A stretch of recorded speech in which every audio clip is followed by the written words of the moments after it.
बढ़ते हैं आगे। अमेरिका ईरान में आज समझौते की उम्मीद है। होर्मुज स्ट्रेट को लेकर हो सकता है समझौता। युद्ध विराम को बहाल करने पर भी सहमति बन सकती है। फिर से परमाणु वार्ता की भी उम्मीद है। 60 दिनों तक लागू रहेगा युद्ध विराम का समझौता। होर्मुज पर कंट्रोल को लेकर अभी भी ईरान अड़ा है। अमेरिका को ईरान की टोल की शर्त नामंजूर है। होर्मुज को तुरंत खोलने पर भी ईरान राजी नहीं है। तो कुल मिलाकर ईरान की शर्तों से समझौते में जो अड़चन है वो जरूर आ रही है, लेकिन क्या बड़ा सवाल ये है कि युद्ध विराम रोकने को लेकर सहमति बन सकती है, क्या बातचीत हो सकती है और अमेरिका ईरान में आज अहम समझौता हो सकता है।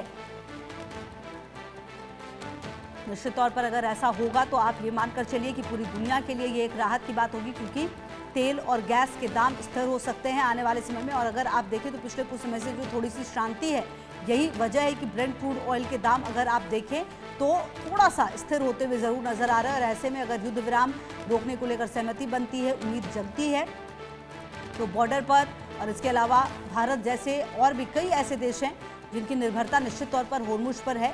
तो ये निर्भरता अगर है और यहाँ पर स्थिति थोड़ी सी सही होगी तो कुल मिलाकर तेल और गैस का जो पूरा फ्लो चार्ट है वो एक तरह से ठीक हो सकता है। ऐसी भी कयास जो हैं वो लगाए जा रहे हैं। तो समझौता हुआ तो अगले 60 दिनों तक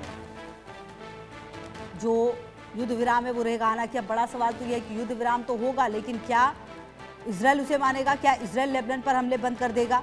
ये अपने आप में बड़ा सवाल होता है, क्योंकि इजराइल की तरफ से लेबनान पर जो हमले हैं वो रुके नहीं हैं, चाहे वो हुती हो, हमास हो, हिजबुल्लाह हो। इन तीनों को खत्म करने की जो कोशिश और कवायद है इजराइल की तरफ से वो लगातार चल रही है।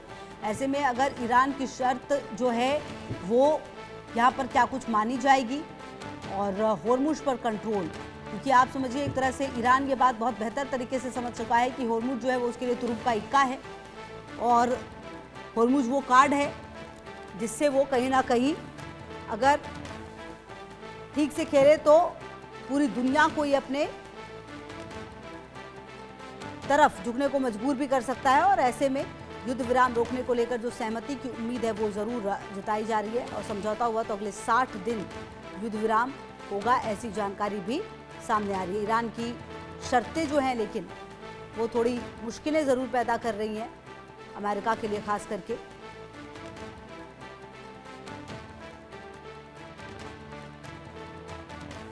हालांकि अगर आप ट्रंप की बात करें तो ट्रंप की तरफ से जो लगातार भाषण दिया जाता है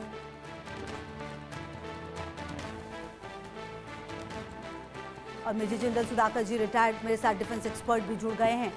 सुधाकर सर, ये जो पूरी स्थिति है आज रात बेहद महत्वपूर्ण हो सकती है, क्योंकि कहा यह जा रहा है कि 60 दिन का युद्ध विराम होगा, लेकिन बड़ा सवाल तो सर ये भी है ना कि अगर ये 60 दिन का युद्ध विराम होगा तो क्या इस युद्ध विराम के दौरान जो इजराइल है वो लेबनान पर हमले रोक देगा? यही तो सबसे महत्वपूर्ण होगा देखना।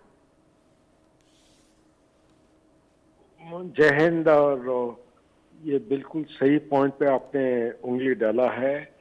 ये सब कुछ जितना भी एग्रीमेंट या जो भी कोई समझौता होता है ये इजराइल और लेबनान के बीच में है, ये सेंटर ऑफ ग्रेविटी बन जाता है। अगर इजराइल और लेबनान के बीच में सेंटर ऑफ ग्रेविटी का कोई सोल्यूशन नहीं निकलता है, मुझे नहीं लग रहा है, मेरे असेसमेंट के मुताबिक स्ट्रेट ऑफ हॉर्मुज हो या बबल मंदब हो, कहीं पे कोई सोल्यूशन निकलेगा। तो इसलिए आपने सही मुद्दे पे आपने उंगली डाला है और मैं काफी हद तक इसको मैं सपोर्ट करता हूँ। Back to you please. जी अच्छा सर, अगर ये पूरी सिचुएशन है, जो ईरान की शर्त है वो आपको क्या लगता है कि कौन सी शर्त है जिसपे सबसे ज्यादा मुश्किल हो सकती है? ईरान की जो शर्त है मेरे विचार के मुताबिक ये जो लेबनान और जो हिजबुल्लाह वाला इशू है, इजराइल और हिजबुल्लाह इशू, जब तक ये रिजॉल्व नहीं होगा, इसके साथ जुड़ा हुआ है हमाज वाला इशू। जब तक ये रिजॉल्व नहीं होगा तब तक ना स्ट्रेट ऑफ हॉर्मुज कहीं सोल्यूशन के आसपास पे मुझे नहीं लग रहा कि कोई सोल्यूशन मिलेगा और ना कोई यूएसए को ऑफ रैंप की जो मौका है वो मिल सकता है। इसलिए मैं तो कह रहा हूँ कि ईरान इस लड़ाई में जीत चुका है और यूएसए बिल्कुल जैसे वियतनाम लड़ाई के टाइम में चुपचाप वहां से वापस चल गए थे और 14 साल के बाद उनको काफी बड़ा अच्छा विक्ट्री मिला था। ऐसा अगर कदम उठाएंगे तो शायद स्ट्रेटेजिक विड्रॉल में एक स्ट्रेटेजिक विक्ट्री रहता है। और मेरे विचार के मुताबिक यूएसए को ऑफ रैम्प ढूंढ के वापस चला जाना चाहिए, वापस बैक टू यूके। अच्छा सर, अगर ये पूरा स्थिति देखा जाए तो इसमें ईरान ने बहुत कुछ खोया है, लेकिन बावजूद उसके अगर ईरान इतनी मजबूती के साथ लड़ रहा है, मतलब साफ है कि उसे रशिया और चाइना का साथ मिल रहा है। आने वाले समय में क्या माना जाए, रशिया और चाइना इसी तरीके से इसे सपोर्ट करते रहेंगे क्या? ये देखिए, ग्लोबल स्ट्रेटेजिक राइवलरी अभी ऐसा है कि unipolar world versus multipolar world, यहाँ पे रशिया और चाइना एकजुट हो चुके हैं, सपोर्ट कर रहे हैं ईरान को, इसमें कोई शक नहीं है। तो आपका सवाल को मद्देनजर रखते हुए मैं तो सिर्फ इतना ही कहूँगा कि ये अभी तक ईरान की जीत हुई है और आने वाले समय में जीत होगी, क्योंकि अमेरिका आज के दिन में, अमेरिका और इजराइल आज के दिन में ये 20th सेंचुरी की लड़ाई लड़ रहे हैं, लेकिन ईरान के पास आज के दिन में 21st सेंचुरी का लड़ाई का काबिलियत है।